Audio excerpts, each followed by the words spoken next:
Bakit Chinito? Kailan mo ba ako nakitang malungkot na nagla-live? Gusto mo ba? Gusto mo ba drama? Gusto mo ba? Gusto mo ba makita? Gusto mo ba maikwento ko sa'yo yung mga masaklap na nangyayari sa buhay ko? Gusto mo ba simulan ko? Simulan ko nung araw na nalaman ko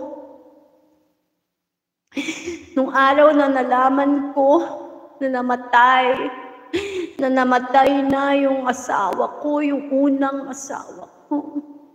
Napakasakit. Alam mo ba yung natutulog ka pa? Alam mo yon, natutulog pa ako noon. Natutulog ako, tapos paggising ko, ang dami-dami kong natanggap na mensahe. There were so many messages. I love you, sister.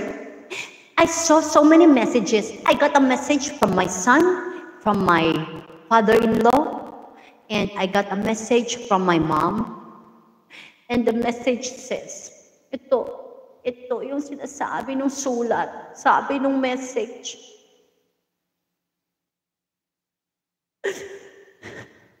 Wala na siya. Wala na. Kinuha na siya ni Lord. Napakasakit, Kuya Eddie. Napakasakit. Ang nangyari, naglulupasay ako. Naglupasay ako sa sahig. Sabi ko, bakit? Basharat Khan, bakit? Bakit mo siya kinuha, Lord? Lord, bakit mo siya kinuha? Tapos, makaraan. Hindi pa tayo kakanta, hindi pa ako tapos magkwento. Makaraan ng ilang araw. Ako'y hindi pa pala, kinabukasan nagpaalam ako. Sabi ko, Sir, please, I need to go home. 10 months pa lang ako dito. Hindi pa ako pwedeng umuwi. Hindi pa ako nakaka 2 years. Sabi ko, Sir, please send me home. I need to go home. Basharat Khan, I'm fine, thank you. I'm just making a story. I need to go home, sir. Please let me go home. Ito na yung sumunod na nangyari. Nakauwi ako. Pagdating ko sa bahay, nakita ko ang kanyang mga labi. Nakita ko ang kabaong. At sa loob na siya ng kabaon, wala nang buhay.